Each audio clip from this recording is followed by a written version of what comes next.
So you just spent hours and hours learning all the different candlestick formations, but you have no clue how to use them on a live chart. So in this video, I'm going to show you how to decode the mysteries of the top 5 bearish candlestick formations.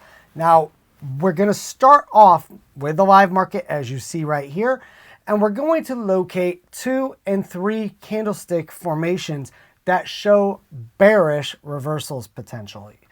So we're going to start off with candlestick formations with 2 candles to signify a potential bearish reversal. Now, the thing to understand when utilizing these bearish candlestick formations is these are meant to be reversals, meaning we are expecting to find these at high prices, either at periods of resistance or at the top of uptrends where there is a potential bearish reversal. So you may find some candlestick formations in the middle of a channel or in consolidation. We're going to disregard those and only focus on ones that are at high prices signifying a potential bearish reversal. So we're going to start off with one candlestick formation that's very common, which is called a dark cloud cover. So with a dark cloud cover, we're going to find these typically at high prices. And if we look here on the chart, right here is an example of a dark cloud cover. What is a dark cloud cover? Well, with a dark cloud cover, it is represented by a bullish candlestick that is at a high price. We want to see this typically, once again, at the top of a range. And then we have a candlestick that is at or around the close of the price, open up around that level, and then closes 50% or more below the previous candle. So it is a bearish candlestick formation at the top of the channel, and as you see, it closes below the 50% line. So on the chart, if we look right here, we have this setup. It's at the top of a high price point, and then we have a big bearish candle that closes 50% or more below this previous candle. So how would an individual utilize a situation like this to look for an entry? Well, one can do so by placing an entry once the formation has been spotted when the candle closes. So right here would be your entry. A stop loss could be put above the current candlestick. And then once again, depending on the risk to reward, you can measure it out and determine what ratio you would like to use. 1-to-1, 2-to-1, whatever you choose. So in this example, it's 65 ticks to the potential stop loss, which is located above the high price here.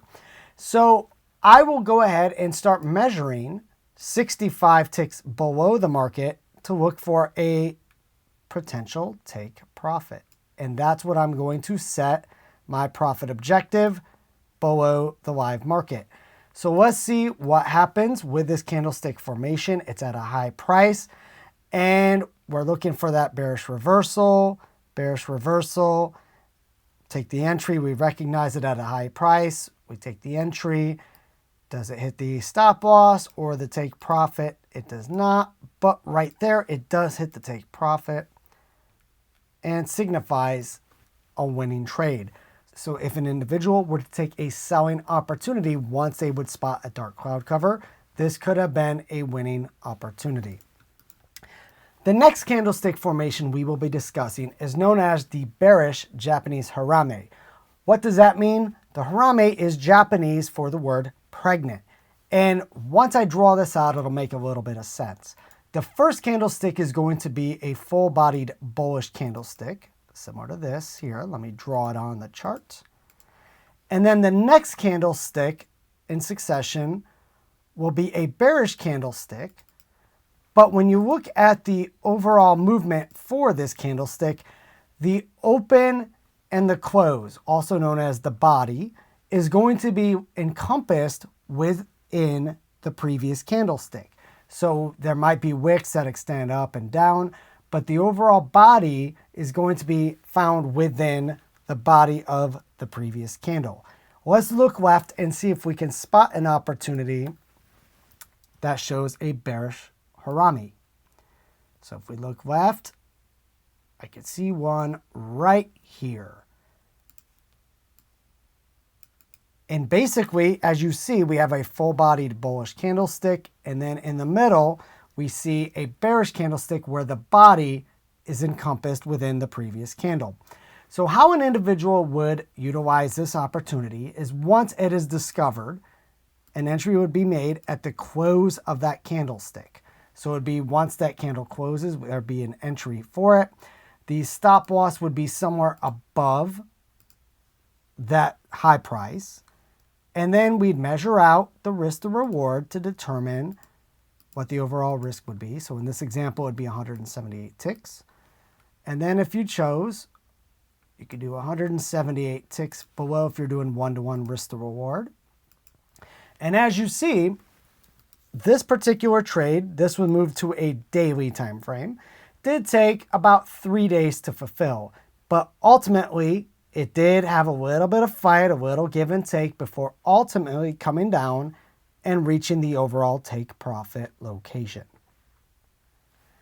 The next candlestick formation we will be discussing is going to be known as the tweezer top. Now, tweezer tops can be found on all different time frames. I'm going to go back down to the 5-minute time frame. And with a tweezer top, they're typically once again found at areas at or around high prices. So somewhere like right around there where the market tends to stick, showing some support resistance levels. If we're looking at consolidation, it'll be at the top near a resistance point, or if it's in an uptrend, at a point before a reversal. So right here is an example of a tweezer top. What is a tweezer top? Well, a tweezer top, when we break it down, is going to be a 2 candlestick succession. You're going to see a bullish candlestick. And once again, that's going to be located near the top of either the channel or the uptrend. It's going to be full-bodied. And then after that, you see a bearish candlestick right afterwards. And when you measure it out, the close price of that previous candle and then the open price of that next candle will be pretty much right around the same spot. So essentially, they're going to look something like this. You see where basically the market price hits a level of resistance, or what I call a ceiling, and then the price rejects and drops to a lower price, indicating a potential reversal. So in this example right here, we can see that the market price close right there, and then they open for the next candle are at relatively the same price near a high spot at resistance. So if an individual chooses, once they spot this candlestick formation, they can place an entry at the close of the candle. Stop loss would be above the overall candle, somewhere out of the range. Measure out that support and resistance, which in this case is about 40 ticks. And then they put on the risk to reward ratio, whatever they so choose. Something like this right here. And we're just going to measure it out. And we're going to see ultimately how this plays out. And as you can see, within about 10 minutes, 40 ticks was achieved on this time frame using this candlestick formation. Now that we've covered 2 candlestick formations, we're going to talk about 3 candlestick formations. And there's a couple on here that I do want to discuss. The first one is one that we discussed in a previous video, which is called an evening star. Now, an evening star is a very, very popular candlestick formation. And how that looks is basically you have a bullish candlestick at the top of that channel or at a resistance level. Then you have a doji candlestick, where basically you have this candlestick, could be a doji, could be a spinning top, some sort of indecision candlestick, where basically it's showing that the market is unsure if it wants to go up, if it wants to go down. It's trying to determine overall direction. Then you have a third candlestick where basically it opens up and closes at a lower level. So it's going to be another full body candlestick, but this one's going to be colored red because this is a bearish candlestick. And we just want to see this type of pattern where it's a full-bodied bullish, indecision, full-bodied bearish at the top of a channel or at a resistance point. That signifies a potential ceiling being hit and the market could drop to a lower price. So let's see if we can spot this out on a chart. We're going to just look left and try to find that formation on this 5-minute time frame. And once again, they might be located down here at low prices. We're going to disregard those because we want to focus on the market price being at high prices. We're looking for reversals. So that's what we're looking for. We're going to disregard all the ones that are down below and look for reversal points. So let's see if we could find some.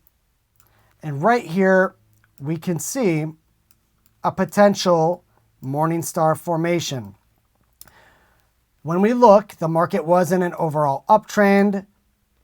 And then from there, it came up to a high spot where it hit a high price right there. And it formed 3 candles with this formation. A full-bodied bullish candle, a period of indecision, and then we see a full-bodied bearish candlestick at the top of this range. So once again, this would be a bearish opportunity, and if one chooses, one could make an entry once that candlestick formation has been spotted. You would place your stop loss somewhere out of the range. I like to place it above that high price. We measure out the risk to reward, which in this example would be 18 ticks. And then we'd measure 18 ticks from the point of entry for a potential take profit. So that would be down here. And in this example, you can see within one candle or within a 5-minute time frame, this was achieved. And as you can see, this did reach within 10 minutes the overall take profit location for a 17-tick win. Now, another candlestick formation that is very common is what is called the 3 black crows. Now, what does that represent? Once again, it's at the top of either the resistance level or at the top of an uptrend. And that is represented by 3 full-bodied bearish candlesticks.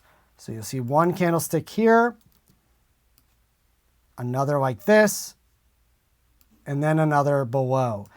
This one might be larger, this one might be smaller, but the whole point is basically 3 full-bodied bearish candlesticks. So let's see if we could find that on this chart. So if we look left, and once again, we want to find them at the top of channels. We want to find them at resistance. We want to find them at prices where the market could reverse, not at low prices necessarily. So right here is an example of a 3 black crows formation. We have 3 full-bodied bearish candlesticks in a row at a high price.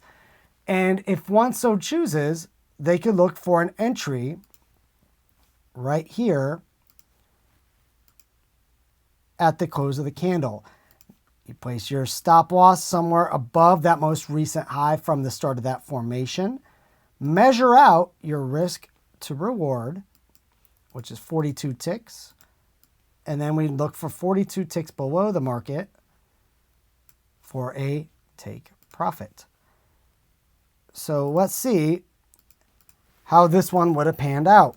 Now, once again, you can see if an individual placed an entry at the close of this candle, they would have to adhere to 42 ticks of drawdown. And it did come very close. If one were to take that entry right there, it would have come very, very close to that stop loss, about 39 ticks. But once again, that's the formula. We want to set it up to somewhere out of the range to see if there's a potential opportunity. And that means we have to account for drawdown. But let's see what happens. It eventually came up, then kind of went back and forth, and then after a few minutes, reached our take profit. So this right here would have been a nice little win for this opportunity. Once again, when you're setting up these candlestick formations and looking to identify these candlestick formations on a chart, they might be spread across consolidation. They might be at low prices. We are using these for reversal points, meaning we want to be at higher prices. We want to be at the top of ranges, looking for these formations to show us that the bears are in control and have the potential to push the market to a lower price. And then once we have everything set up, if an individual chooses, you can look to place a sell order as long as the risk management plan is adhered to per your setup.